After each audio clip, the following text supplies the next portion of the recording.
देखिए आदरणीय श्रोतागण, आयुर्वेद के संदर्भ में विलक्षण, दुर्लभ, अत्यंत उपयोगी जानकारियां आपके साथ साझा करते रहते हैं।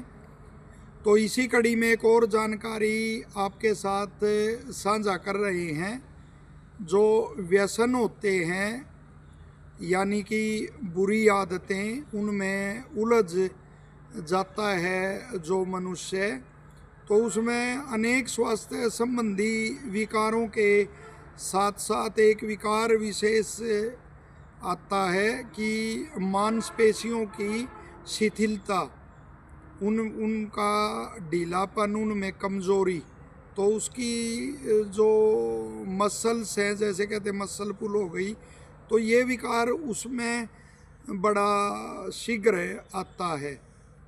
और वो जो उसकी कार्य क्षमता है, चाहे वो किसी कार्य को करने की है जिसमें शारीरिक श्रम की आवश्यकता है या मानसिक श्रम की आवश्यकता है या व्यायाम संबंधी जो वो है क्षमता, वो कम होती है।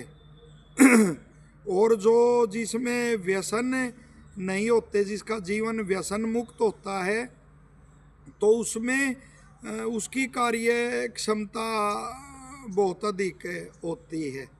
चाहे वो मानसिक श्रम संबंधी हो या शारीरिक श्रम संबंधी हो, उसकी क्षमता ज़्यादा होती है। और ये भी इतिहास में भी आप देख सकते हो, जैसे अर्जुन के विषय में आता है कि जैसे जैसे वो युद्ध बढ़ता जाता था और शाम का समय जैसे जैसे होता जाता था और योद्धा थकते जाते थे और अर्जुन का पराक्रम बढ़ता जाता था, क्योंकि उनके विषय में आता वो इंद्रिय संयमी थे, इंद्रियों पे संयम था उनका, ब्रह्मचर्य का गृहस्थ होते हुए भी ब्रह्मचर्य के नियमों का वो पालन करने वाले थे।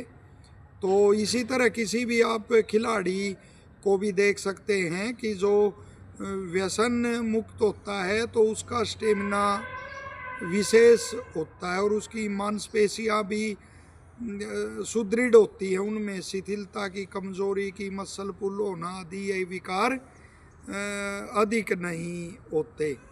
और स्पष्ट शास्त्रों में कहा है कि सर्वलक्षणहीनो अपि यह सदाचारवान नरे अनास्तिक श्रिद्ध दाने शतम वर्षाणी जीवती, कि चाहे कोई वो उत्तम लक्षण और ना हो, जैसे कि सुंदर रूप, धन आदि, और उनसे चाहे हीन भी है, लेकिन जो आस्तिक है, ईश्वर को मानने वाला है, श्रद्धावान है, सदाचारी है, तो वह 100 वर्ष जीता है बिल्कुल आयुर्वेद में।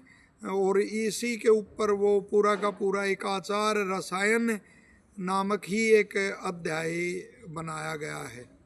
तो इस तरह से जैसे व्यसन है, जो नशा आदि है या चरित्र के जो दोष हैं और तामसिक खान पान है, मांस आदि, तो इनसे दूर रह कर सात्विक भोजन जो करता है, आयुर्वेद स्पष्ट वो निर्देश देता है कि शुद्ध सात्विक भोजन करने वाला, जो अपने परिश्रम से शुद्ध आजीविका से कमाया हुआ हो, तो वो भोजन करने वाला और साथ ही ईश्वर का ध्यान करने वाला, यज्ञ करने वाला और अच्छे चरित्र वाला और व्यसनों से दूर जो व्यक्ति होता है, वह लंबी आयु भोगता है।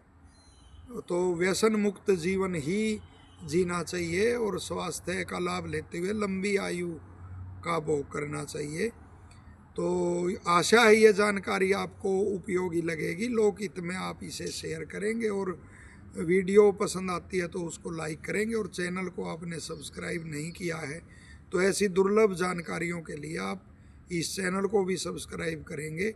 आप सबको शुभकामनाएं। धन्यवाद।